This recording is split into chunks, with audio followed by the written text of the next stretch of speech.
No one noticed when George Miller's hands trembled as he signed the paperwork at the scrapyard. The engine was dead, the windshield cracked, the seats torn, but it was the last thing his wife had touched. George only needed enough money to buy one train ticket, to get his daughter Emily out of town before the debt collectors seized their home.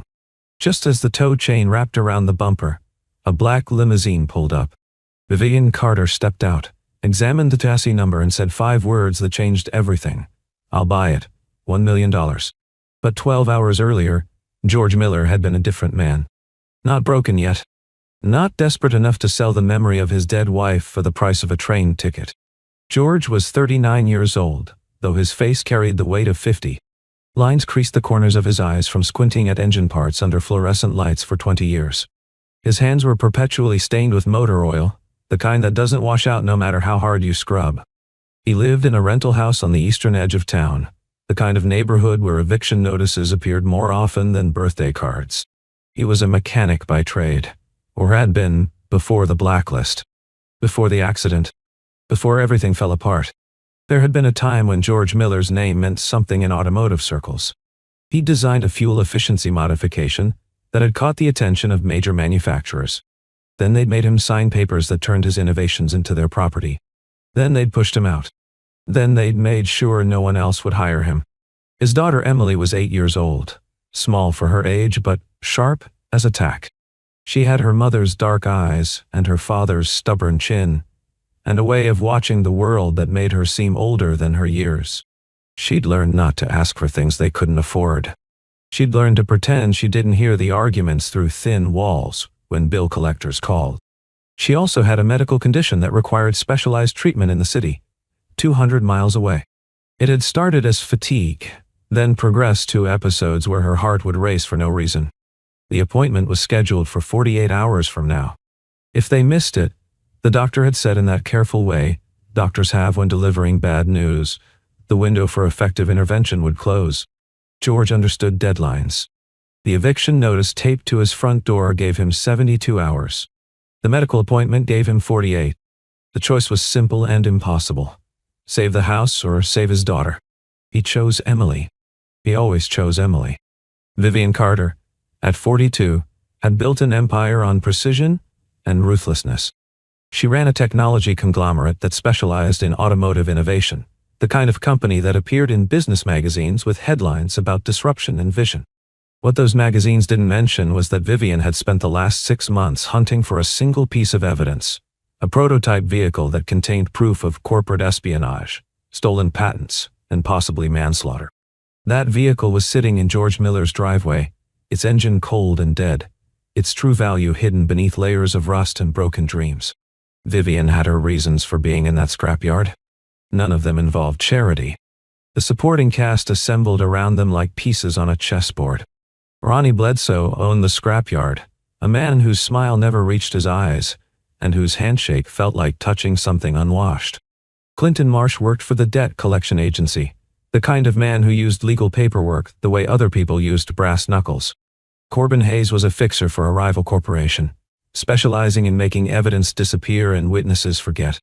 Then there were the others, Ingrid Chen, Vivian's attorney, who trusted no one and believed in nothing except verifiable facts. Dr. Rick, Serafina Wallace, the pediatric specialist who would either save Emily's life or watch the opportunity slip away. Bonnie Martinez, a journalist who had been tracking corporate malfeasance for 3 years and was one story away from either a Pulitzer or a lawsuit. All of them were about to collide in a scrapyard on a cold Tuesday morning. George had tried everything. He'd worked as a day laborer, hauling boxes at the warehouse for $12 an hour. He'd done electrical repairs under the table for neighbors who paid in cash and sympathy. He'd driven for a delivery service until his car finally gave up, sputtering to death in the middle of a residential street. The bank wouldn't help. George had called them twice, sitting at his kitchen table with Emily doing homework in the next room, keeping his voice steady as he explained his situation. The woman on the phone had been polite and inflexible. No payment extension. No hardship program. No mercy. Clinton Marsh had delivered the final notice himself, standing on George's porch with a leather folder and an expression of professional detachment. He laid out the foreclosure timeline like a doctor discussing a terminal diagnosis. 72 hours. Then, the locks would change. Then the belongings would go to storage, which George couldn't afford. Then the debt would follow him, growing interest like a tumor. George had closed the door without a word. That night, he sat alone in the garage, his hand resting on the steering wheel of the car he'd sworn never to sell. It was a modified sedan, nothing special to look at, but every inch of it carried memory. His wife Sarah had been the last person to drive it before the accident. She'd been on her way to deliver documents. Evidence, George had suspected, though she'd never confirmed it, when her brakes had failed on a mountain road. The police had called it mechanical failure. George had called it murder, but no one had listened. They'd looked at him with the kind of pity reserved for grieving widows who see conspiracies and coincidence. Now, 3 years later, George sat in that same car and made a decision. Emily needed treatment. Emily needed a future. Emily needed a father who would do whatever it took. He would sell the car. He would buy one train ticket. He would leave this town and never look back. The scrapyard opened at 7 in the morning. George arrived at 6:45, Emily silent in the passenger seat. The sky was the color of old concrete, heavy with the promise of rain. The air smelled of rust and decay, that particular scent of things being reduced to their component parts, stripped of history and purpose. Ronnie Bledsoe was already there, leaning against his office trailer with a coffee cup in one hand and a cigarette in the other. He was a man whose entire business model depended on other people's desperation. He knew the look of someone who had run out of options. He could smell it the way sharks smell blood in water. George explained what he needed. Ronnie walked around the car slowly, making a show of examining it. He knocked on the hood like he was knocking on a coffin, the sound hollow and final. He peered through the cracked windshield, running his finger along the spiderweb of fractures. He kicked the flat tire with theatrical disgust, then spat on the ground next to it. The performance was deliberate. Ronnie knew that desperation made people accept less. The longer he drew it out, the more obvious George's need became, the lower the final offer could be. It was a kind of cruelty that wore the mask of business. "This thing?" Ronnie said, his voice thick with contempt. "You're lucky I don't charge you to haul it away." George kept his voice level. "I just need enough for a train ticket. One ticket. That's all." Ronnie's smile was a slash across his face. "Single dad, huh? Nobody cares about that here. This is business. And business says your junk is worth scrap metal prices. Take it or leave it." George took it. He had no choice. Emily stood a few feet away, her small hand touching the car door handle. George saw her lips move in what might have been a prayer or a goodbye. When the tow truck's chain wrapped around the bumper, Emily turned away. George did the same. Neither of them saw the man standing in the shadows by the fence, taking photographs of the chassis number with a professional camera. Corbin Hayes had been following this car for 3 months. He lowered the camera and pulled out his phone, dialing a number he had on speed dial. When the voice answered, Corbin said just 3 words, "It's here, now." Then he hung up and waited. The limousine appeared like a dark ship cutting through fog. It was a vehicle that didn't belong in this part of town, gleaming black and immaculate against the rust and oil stains of the scrapyard. When it stopped, the rear door opened, and Vivian Carter emerged. She wore a charcoal suit that probably cost more than George's annual rent. Her hair was pulled back in a style that suggested efficiency rather than fashion. She moved with the kind of confidence that comes from knowing exactly what you're worth and refusing to accept less. Everything about her spoke of power exercised without apology. But Vivian didn't look at George first. She looked at the car. She walked past Ronnie without acknowledgement, as if he were furniture. She walked past the tow truck driver who had stopped mid-motion, his hands still on the winch controls. She walked past Emily, who stared with wide eyes at this woman who seemed to have stepped out of a different world entirely. Vivian approached the vehicle and crouched beside the driver's side door, her expensive suit touching the oil-stained concrete without hesitation. Her fingers traced a specific section of the frame, just above the wheel well, where a series of numbers and letters had been stamped during manufacturing. This wasn't casual examination. This was the precise movement of someone who knew exactly what they were looking for and exactly where to find it. She pulled out a phone, photographed the code, sent it somewhere. Waited for a response. When her phone buzzed with confirmation, her entire posture changed subtly. She'd found what she came for. She read the code twice. Then she stood, brushed off her hands and turned to face the assembled crowd. The transformation was complete. She was no longer a woman examining a car. She was a CEO about to acquire an asset. "Who owns this vehicle?" she asked. George stepped forward, still wearing his work jacket stained with motor oil from a job 3 months ago at "I do." Vivian studied him with the same intensity she'd given the car. "Did you modify the engine yourself?" "Yes." "Who was the last person to drive it before it broke down?" George's throat tightened. "My wife. 3 years ago." "Why are you selling it now?" "I need a train ticket." Vivian's expression didn't change, but something shifted in her eyes.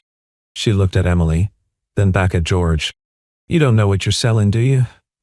"It's a broken car," George said. "That's all I know." Vivian turned to Ronnie, who had transformed from predator to sycophant the moment the limousine arrived. "Stop the process. I'm making a purchase." Ronnie laughed, a sound like oil over gravel.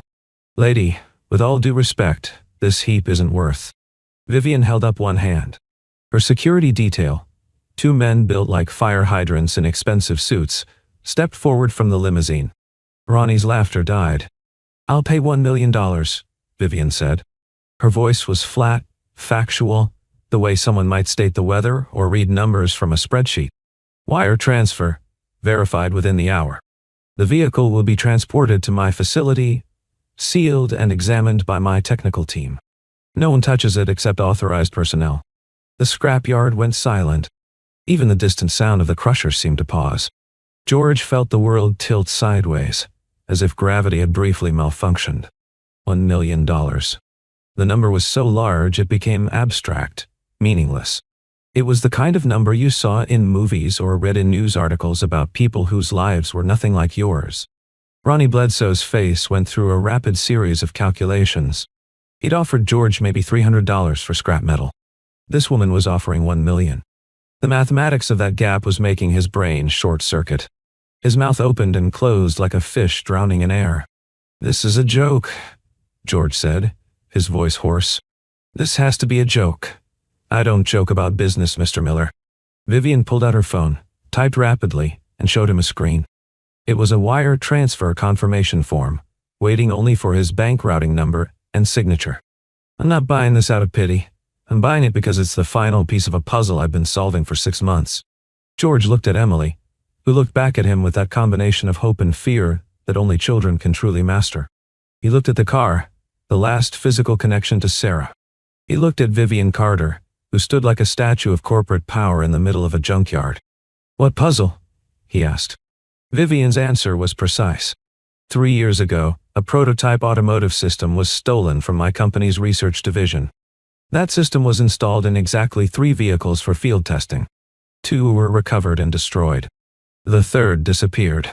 This is the 3rd vehicle, Mr. Miller. And more importantly, it contains a black box data recorder that will prove who stole it, who sabotaged it, and who's responsible for at least 1 death. George felt his legs weaken. "My wife." "Possibly," Vivian said. "That's what the data will tell us." Across the scrapyard, partially hidden behind a stack of crushed cars, Corbin Hayes was already on his phone. "Carter's here. She's buying the vehicle.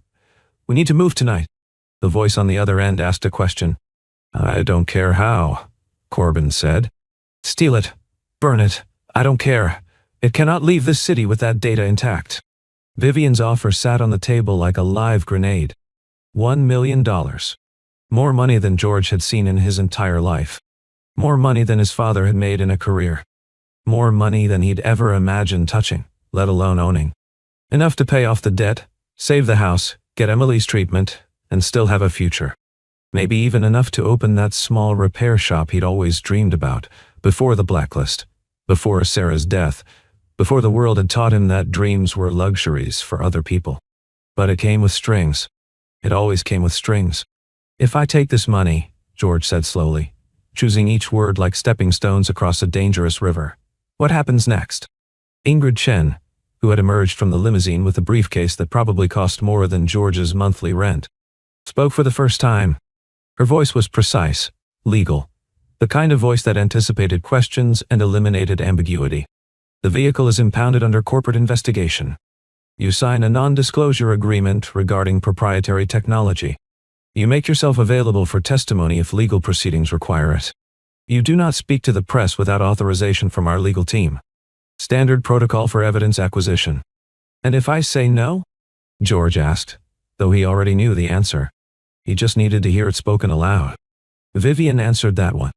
Her eyes met his directly, and for the first time, he saw something beneath the CEO mask. Maybe it was respect. Maybe it was recognition of what this decision meant. Then I leave.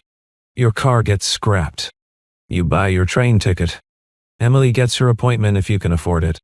And whoever killed your wife gets away with it forever. The evidence gets destroyed. The truth stays buried.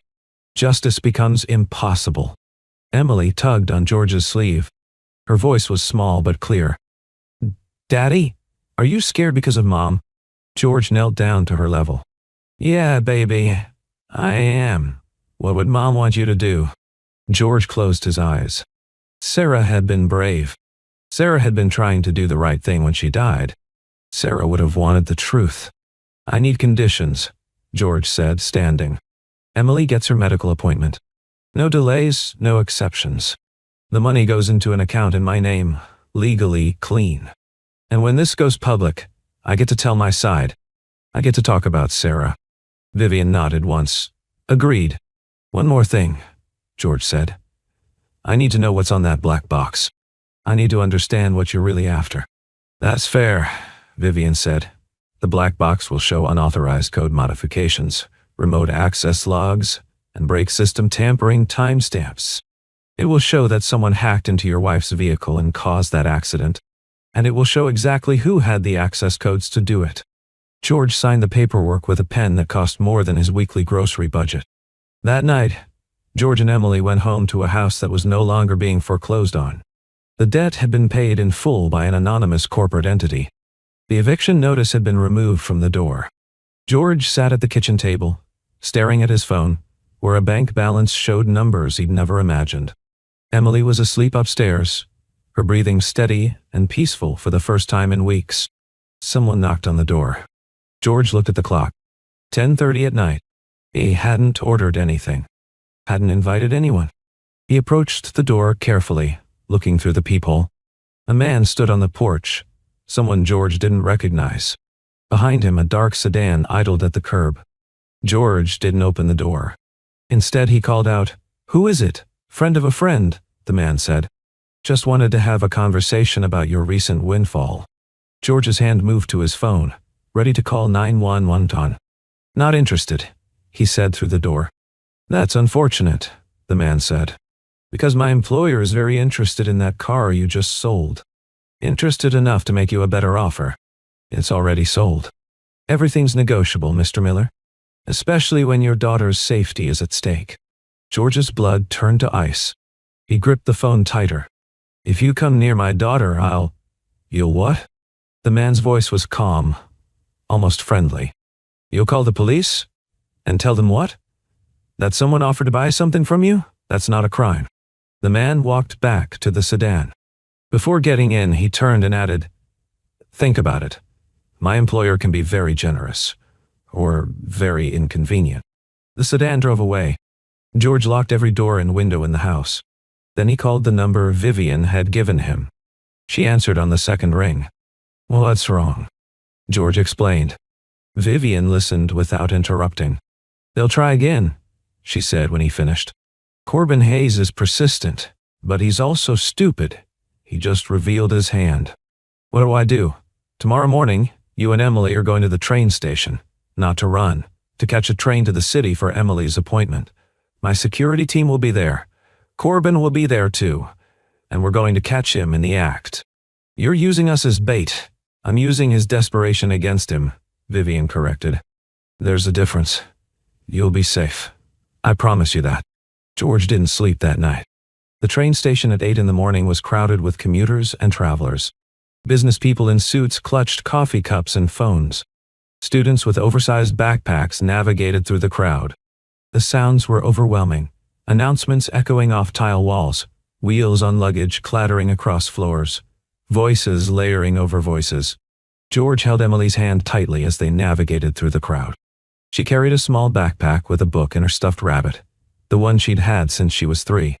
She didn't complain about the early morning or the crowded station.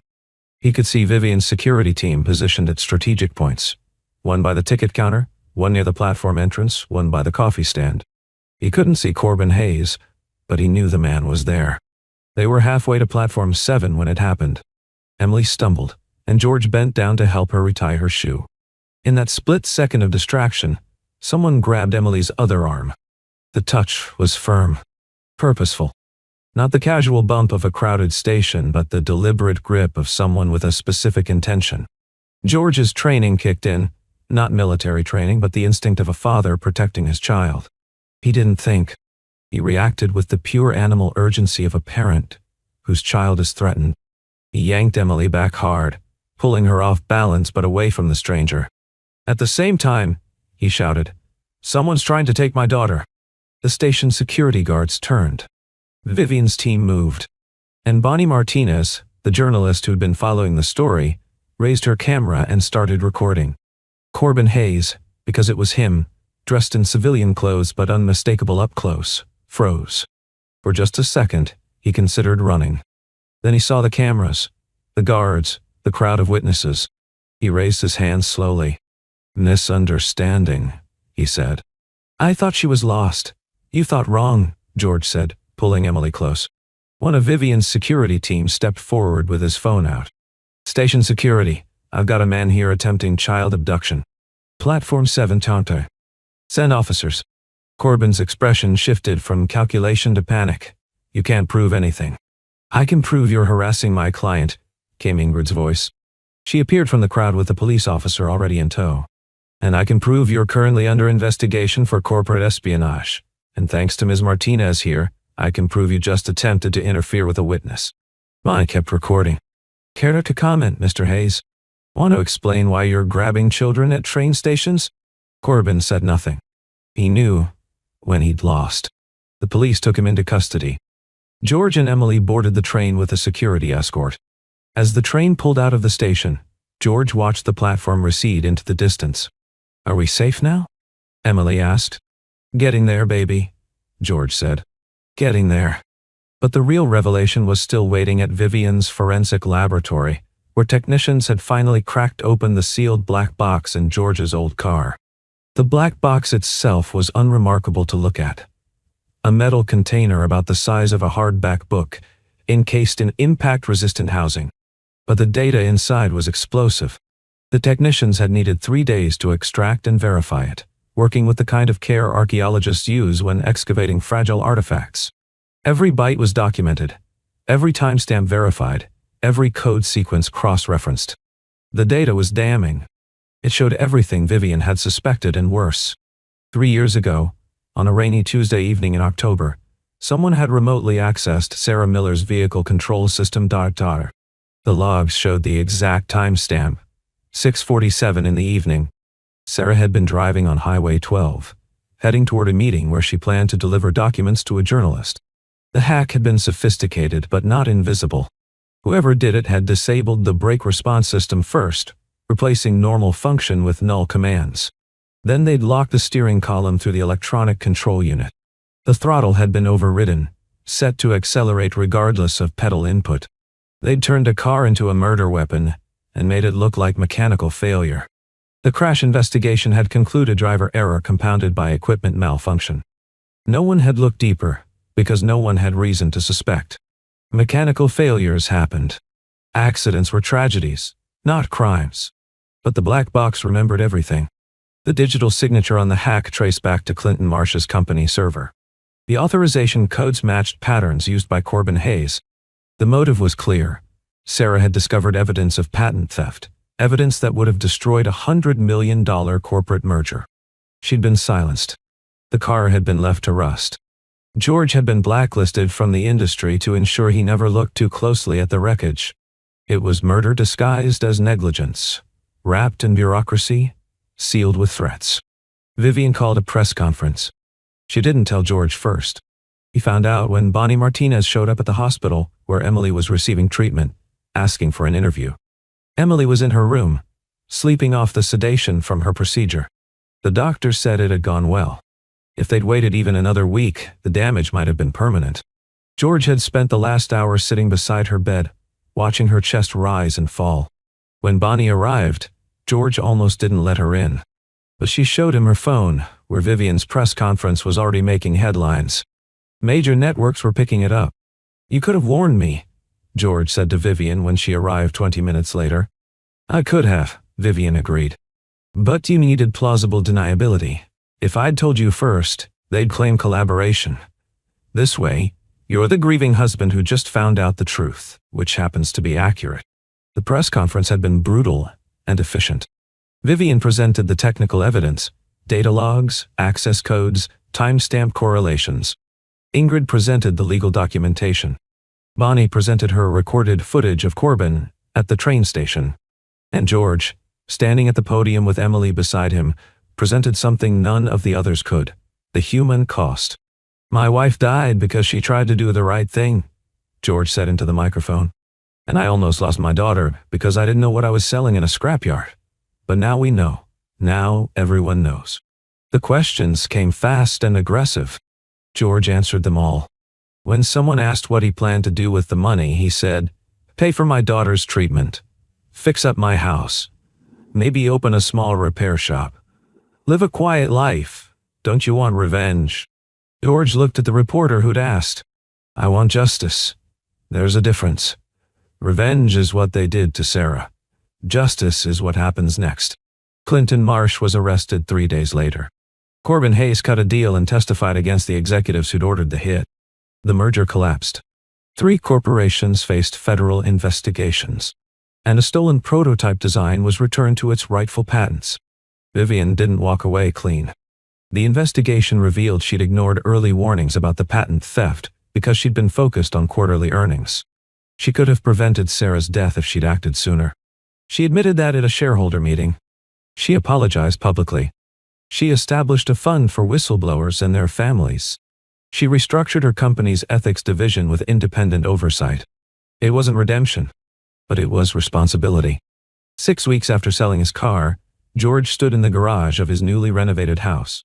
The renovation had been modest, fixing the roof that leaked, replacing windows that didn't close properly, updating electrical systems that were one storm away from catching fire.